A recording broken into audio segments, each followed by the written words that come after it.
Hello buddies. വീടിന്റെ ഓണറമ്മ ഇല്ലെങ്കിൽ ചിലപ്പോൾ എല്ലാ ദിവസവും രാവിലെ ഞാൻ പട്ടിണിയായിരിക്കും. ബ്രെഡും ചീരത്തോരനും കട്ടൻ കാപ്പിയും സാമ്പാറുമാണ് ഇന്ന് എനിക്ക് തന്നത്. പൈസ എന്തെങ്കിലും ചെലവിന് കൊടുത്താൽ വാങ്ങിക്കാറേ ഇല്ല.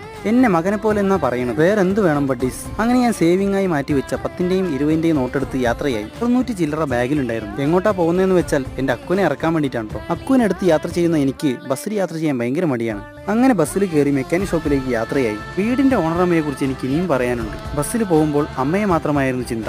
അമ്മയ്ക്ക് എന്നെക്കാളും 2 വയസ്സ് മൂത്ത പേരക്കുട്ടികളുണ്ട്. ഞാൻ പേരക്കുട്ടിയെ പോലെയോ മോനെ പോലെയോ എന്ന് അമ്മയോട് ചോദിക്കാറുമുണ്ട്. ചില ദിവസം അമ്മയുടെ കൂടെ ഇരുന്ന് ഭക്ഷണം കഴിച്ചിട്ട് റൂമിൽ പോയി കഴിഞ്ഞാൽ കണ്ണിൽ നിന്നും വെള്ളം വരാറുണ്ട്. അത് കരച്ചിലോ ആനന്ദ കണ്ണീരോ അറിയില്ല. എത്ര ദിവസം എനിക്ക് ഭക്ഷണം തരുമെന്ന് ഞാൻ ചോദിച്ചിട്ടുണ്ട്. മക്കൾ ഇപ്പോൾ ഇവിടെ എന്റെ കൂടെ ഇല്ല.